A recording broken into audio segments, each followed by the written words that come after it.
What's a madhab, and which one should I follow? You might have asked yourself this. A madhab is simply a school of thought or methodology in Islamic jurisprudence, fiqh, used to interpret Sharia. And there are four primary Sunni schools: Hanafi, Maliki, Shafi'i, and Hanbali. And the Shafi school, which I follow, can be generalized as being very organized usul, principles and methodology of Islamic jurisprudence, strong hadith orientation. It has a balanced use of reason and text, and it's dominant in places like East Africa, Yemen, and Southeast Asia. Then you have the Maliki school, and it can be generalized as having a strong connection to early Medinan society, an emphasis on public interest and prevention of harm, practical, community-based fiqh, and it's dominant in North and West Africa. Then you have the Hanafi school, which can be generalized as being logical, consistent, rationally structured fiqh, flexible in social matters, strong emphasis on custom and societal reality, and it's dominant in places like Turkey, the Balkans, Central Asia, and the Indian subcontinent.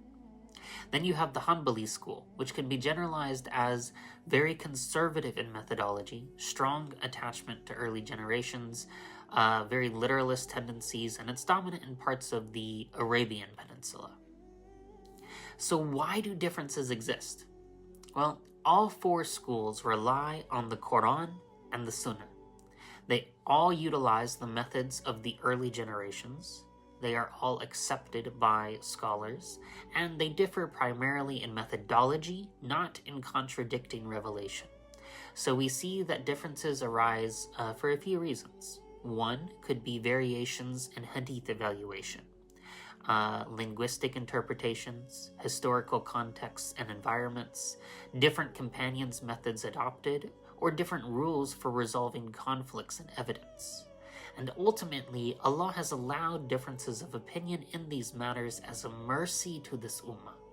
What you must do is educate yourself, do your own research on each, and choose the madhab that you believe has the most correct methodology. All are equally valid and acceptable within Sunni Islam.